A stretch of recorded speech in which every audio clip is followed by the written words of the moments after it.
Varicose veins కి సరైన చికిత్స కోసం సంప్రదించండి ఎవిస్ హాస్పిటల్.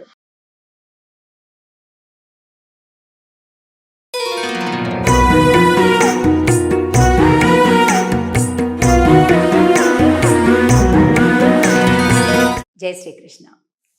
ఆండాళ్ తిరువడిగళే శరణం. తిరుప్పావై దివ్య ప్రబంధంలో 4వ పాశ్రంలోకి మనం చేరుకున్నాం.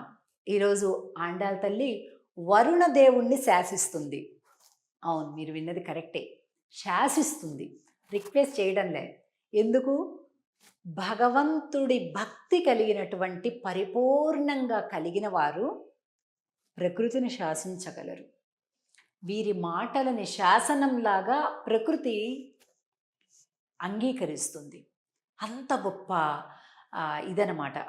భక్తుడి యొక్క మాట కానీ, ఆలోచన కానీ, సంకల్పం కానీ ప్రకృతే తల ఉంచుతుంది. అలాంటి ఒక గొప్పనైనటువంటి తత్వాన్ని, విషయాన్ని మనకి 4వ పాశ్రంలో ఆండాళ్ చెప్తుంది. ఈ పాశ్రంలో వరుణ దేవుణ్ణి పిలుస్తుంది ఆండాళ్. ఏమన్నా తెలిసిన? హే వరుణ, మేమంతా స్నానం చేయాలి, కాస్త కురువయ్య మంచిగా అంటుంది. అర్థమైందండి? అంత బాగుంటుంది.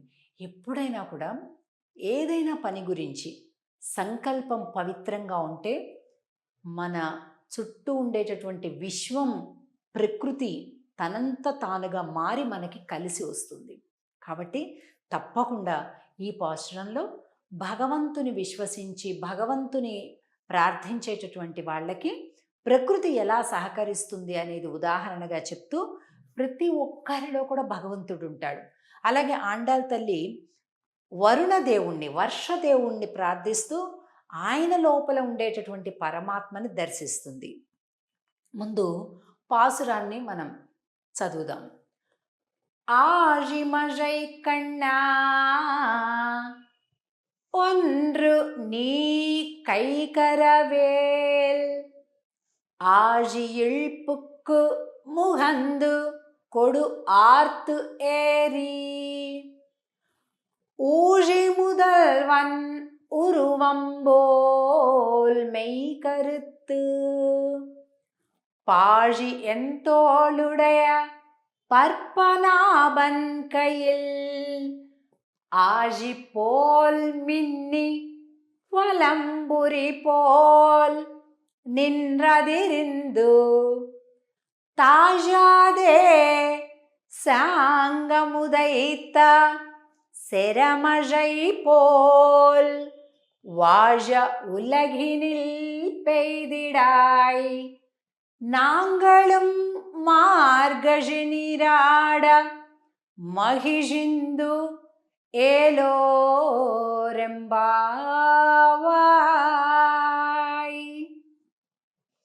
వర్షం మామూలుగా మనం అనుకుంటుంటాం కదా, వర్షం రావాలి అంటే కప్పలకి పెళ్లి చేయాలండి అంటుంటారు కదా, అందుకని బొమ్మ ఇచ్చారండి.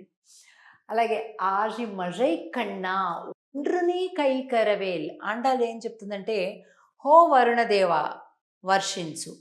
ఎలా వర్షిస్తావో తెలిసినా ఇలా కొద్ది కొద్దిగా చెయ్యి వెనక్కి తీసుకుంటూ అలా వర్షించకు. ఇక్కడ చూడండి ఆండాళ్ తల్లి ఎంత చక్కగా ప్రార్థిస్తుందో. హే వరుణ. ఎవరి వరుణుడు? శ్రీమన్నారాయణుడే. ఆయన అంతరాత్మగా లేకపోతే, ఆత్మగా లేకపోతే వరుణుడు ఎలా వర్షిస్తాడు?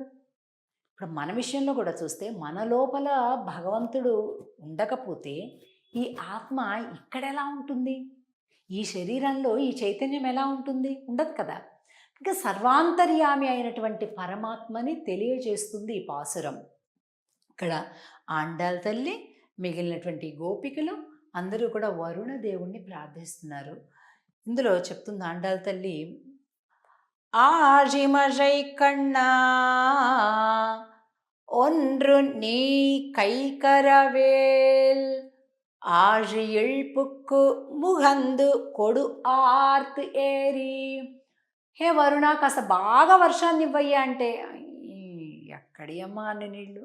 అరే ఎందుకు అట్లా అంటున్నావు? చెయ్యి ముడవద్దు ఒకళ్ళకి ఇచ్చేటప్పుడు. ఎలా ఉండాలి? దానం ఎలా చేయాలి కూడా ఇందులో చెప్తుంది.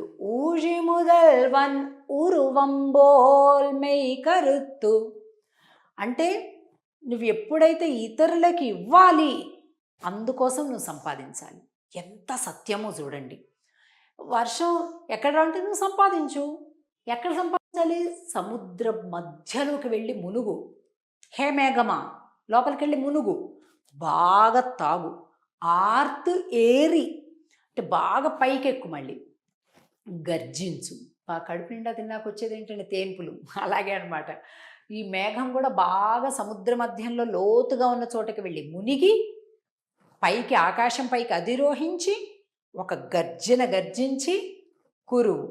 ఎలాగనో తెలిసినా, మెరుపులు మెరువు, గర్జనలు గర్జించు, ధారాళంగా కురువు. 3 డ్యూటీస్ చెప్తుంది మేఘానికి, వరుణదేవుడికి. ఏంటా 3? నువ్వు మెరువు అంటే ఎలా మెరవాలి? పర్పనాభన్ కైల్, స్వామి చేతిలో సుదర్శన చక్రం ఎలా మెరుస్తూ మెరుస్తూ ఉంటుందో అలా మెరువు. మళ్ళీ ఎలా గర్జించాలో తెలుసా? స్వామి చేతిలో పాంచజన్యం ఉంటుంది, శంఖం. ఆ శంఖ ధ్వని ఏదైతే ఉందో అలాగా నువ్వు ధ్వని చేయి. ఓకే, అలా చెప్తుందండి ఆండాళ్ళు. అంటే పరమాత్మతో సామ్యం. ఎవరితోనో పని కావాలంటే అలాగే మాట్లాడాలండి, ఏం లేకుండా. అంటే పని కావాలని మాత్రమే చెప్తుంది ఆండాళ్ళని అనడం లేదు నేను, కానీ పరమాత్మ లోపల ఉండటం చేతనే 10 మందికి సాయం చేసే శక్తి వస్తుంది. కాబట్టి ఇక్కడ ఆజిపోల్ మిన్ని వలంబురిపోల్ నిన్నదిరిందు తాజాదే, సంకోచించకుండా శాంగం ఉదయిత శరమజై పోల్, ఎలా కురవాలో చెప్తుందండాడు. ఇక్కడ చూడండి, శ్రీరామచంద్రుల వారు బాణాలను వేస్తూ ఉన్నారు.